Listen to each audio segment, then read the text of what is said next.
ஆத்மீக அனைவருக்கும் என்னுடைய வணக்கத்தை தெரிவித்துக் கொள்கிறேன். நான் உங்கள் தோழி நகச்சித்ரா. இந்த சமூகத்திலேயோ இல்ல தனிப்பட்ட நம்முடைய அந்தஸ்தானது உயர்ந்த நிலையில இருக்கும் பொழுது நம்மை சுற்றி ஏகப்பட்ட மனிதர்கள் இருப்பாங்க.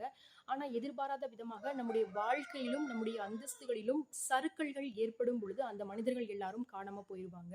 அதற்கு முன்னதாக நாம கேட்காமலே நமக்கு எல்லா விதமான விஷயங்கள்லயும் வழிய வந்து உதவி செய்தவர்கள், நாம உதவி தேவைப்படும் பொழுது கூட அவர்களை நாம் தொடர்பு கொள்ளும் பொழுது நம்மளை முற்றிலுமாக ஒதுக்கக்கூடிய ஒரு நிலையை சந்திச்சிருக்கீங்களா நீங்க?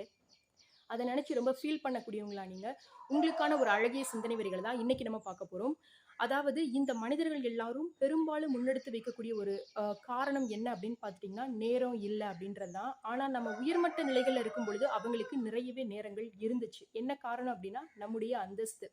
ஸோ வந்து நேரமில்லை என்று சொல்பவர்கள் மத்தியிலே நேரம் எடுத்து நம்மை விசாரிக்கிறவர்களை மறந்து விடாதீர்கள். ஏனெனில் நேரம் அனைவருக்கும் பொதுவானதாக தான் இருக்கிறது. அதை உபயோகிப்பதில் மனிதர்கள் தான் மாறுபடுகிறார்கள். எனவே யாருக்கு முக்கியத்துவம் கொடுக்க வேண்டும் என்பதிலே இனியாவது கவனமாயிருங்கள். மனிதர்களை நம்பி, அவர்களுடைய காரணங்களை நம்பி மனம் வருந்தாதீர்கள். நன்றி.